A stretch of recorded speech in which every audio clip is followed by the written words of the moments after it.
Hello again, chaps and chapettes. How are we all doing? It is lovely to see you all again, as always. A few hours ago, guys, I got watching a video from Paul Joseph Watson. It was basically about a book doing the rounds in UK schools, courtesy of local councils, about enticing children to talk about and question asylum seekers, refugees and various other boat people. And I knew once I got finished watching that video, I'd have to do my own and talk to you guys about it, because talk about forcing the agenda here, eh?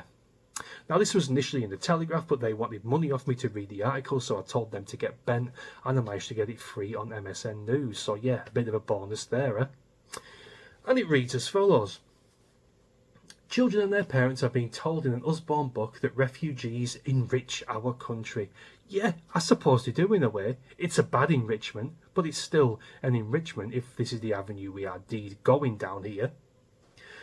Usborne has published a book for ages 7 and up called Lift the Flap, Questions and Answers about Refugees, which informs readers that we all have roots in other countries. Yeah, I suppose we do. Take my mum, for example. She was born in Canada, but it doesn't mean we come here, fling the door open to every waif and stray of the world and let them contribute to a national crime wave, join certain gangs up in Bradford and Rotherham, you know exactly what I'm talking about there, and commit various violent crimes with various bladed implements. I am fed up of the left throwing this in people's faces, that we're all refugees somewhere down the line. Yeah, plucking baseless facts from centuries ago, trying to make a cogent argument for your baseless arguments is nothing short of embarrassing, if you ask me. Teaching material has been provided alongside the book, which sets out classroom activities including having children write to MPs to express how refugees enrich our countries.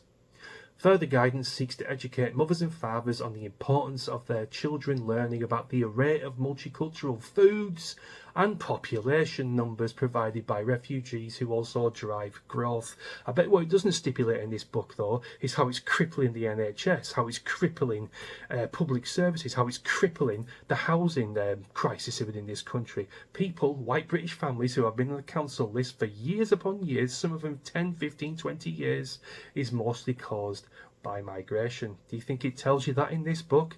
I highly doubt it. They just put all the nice, neat little things that everyone likes to hear about the foods and how it's contributing to GDP and all this other nonsense. They don't tell you all the horrors that it brings with it, though, do they?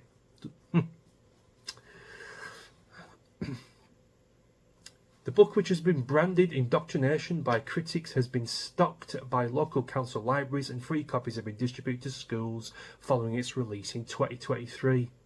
The children's book was created with help from the Refugee Council and contains 14 illustrated pages with lifting flaps providing answers to questions about issues relating to refugees. One page covers the big risks faced by those in small boats. No one's forcing them in there. They're getting them on their own backs. I'm sick of stipulating this. Why do they have to keep trying to pull on our heartstrings? These poor people making this perilous journey. Again, they are paying thousands to get onto this boat. No one is getting them on there with a gun to their head. Pack it in with the fake old sob stories. It's not going to work.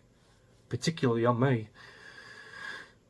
While another page is entitled Refugees Welcome and shows a crowd with placards stating our home is your home. No, it bloody well isn't. You speak for me. In your backyard maybe. Certainly not in my backyard, and certainly not my backyard when my kids are living here.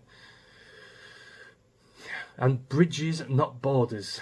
The final pages urges children to talk about how we all have roots in other countries and how refugees enrich our countries.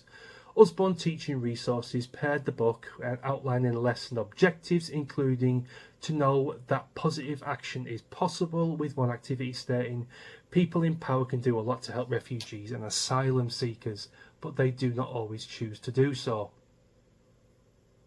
These notes urge parents to drill home to their parents the point that without migration we would not have access to the vast array of multicultural foods that we are lucky to enjoy. Yeah, forget the crimes with the bladed implements, forget the certain rings up in Bradford and Rotherham and various other places, Telford, etc., and forget the increasing crime wave in major cities such as London and Birmingham. As long as we can get a tikka masala and a side of rice, everything's cushy. Refugees welcome her. I mean, what planet are these people on? This is simple indoctrination. I questioned quite a few years ago parents, homeschooling their children, but over the last few years it's become very prevalent why the hell they are doing it. If they are teaching kids in school this nonsense, I don't want to have any part of it. I'm just so glad that all my kids are in school now and yeah, on the way to finishing, because this is diabolical, wouldn't you say? Total indoctrination. It shouldn't be anywhere near schools.